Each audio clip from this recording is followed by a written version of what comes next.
And now, it's time for another Dice Tower review with Tom Vasel. Hey folks, today we're taking a look at a game called Circus Grandioso. This is a very small game about building a pyramid.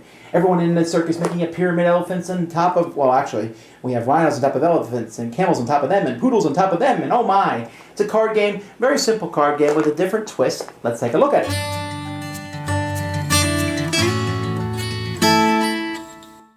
Here is the complete pyramid. This is actually every card in the game except there's some clown cards. A clown card is actually allowed to replace a card from any row, although each row can only have one clown card. So you see down here at the bottom, you have the elephant supporting the rhino, supporting the camel, supporting the pony, supporting the tigers, and, oh, that tiger's sideways. He's not supporting anybody. Supporting the bear, supporting the liger, supporting the crocs. Oh man, those monkeys are going to get eaten. Supporting the seal. So we start with a single elephant on the table, as well as this pawn here. This pawn is going to go to the person who puts the highest card in the game. Now, there will also be a draw pile, and players are going to get a handful of cards. On my turn, I have two options. One of those options is to play a card. When I play a card, it must be placed on one of two sides of the pyramid in the highest possible spot. So right now, my only choice would be to play an elephant. And then after the elephant, my only possible choice here would be to play a rhino. After the rhino, I would have a possible choice to play an elephant on either side. Here, I have two possible choices. I can either play an elephant on this side, because the highest thing on this side would be another rhino, but there's nothing to support it. On this side, I can't play an elephant. I would actually have to play a rhino. Once the rhino is out there, then you would be able to place a camel. And don't forget, as time goes by, you are able to add a clown, but only one clown per row, and a clown can never be the highest card. So in this instance of the pyramid, I could play a camel on this side, or an elephant on the other side. Whenever someone puts the highest card in the pyramid thus far, they take this pawn and put it in front of them.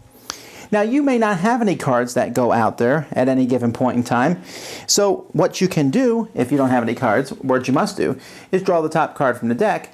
Does it work? Does it fit out there? Well, yes, in this instance it does. I was able to put it over there. But had it not been able to go out there, then I would have to discard it face down somewhere on the table.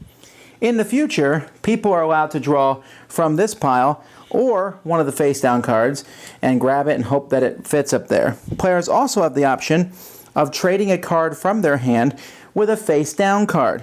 So let's say, for example, you get the seal.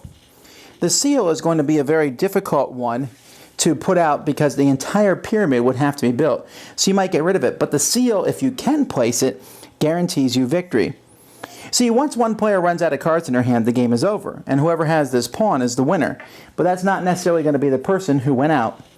So you have to be very cautious. You keep taking your turn until you either can't play or until you place a card on the top of the pyramid.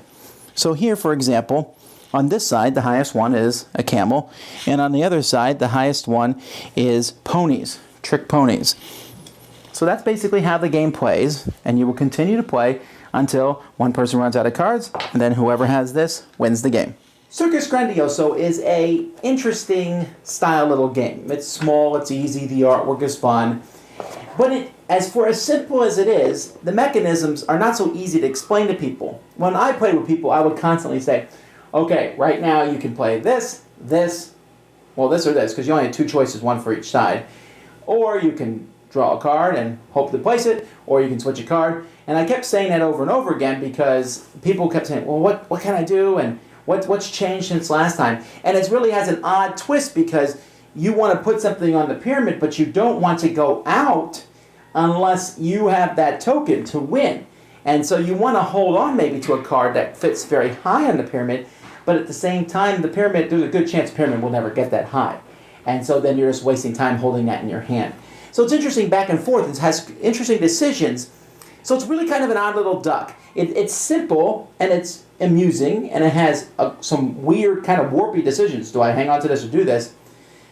But in the long run, I'm not sure how entertaining it was. It was fun to look at the artwork and to build it, but when it came to my turn, I never sat there and thought, oh, what do I do now? I just thought, well, okay, I'll do this, and I'll try this, and maybe this will work. And I never felt like I had a lot of control over what happened, that I kind of just played to see what would happen.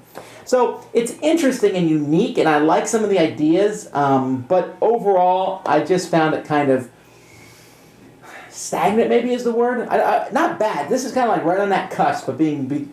It's a decent game that I would play, but I don't know that I would ever go out of my way to play it. So, but at least I'll give it credit for some unique ideas and some great artwork. That's Circus Grandioso. Thanks so much for watching the Dice Tower videos. Find more great videos and reviews, as well as our top-rated audio podcast at Dicetower.com. You can also find other great shows at Dicetowernetwork.com. I'm Eric Summerer, and you've been watching The Dice Tower.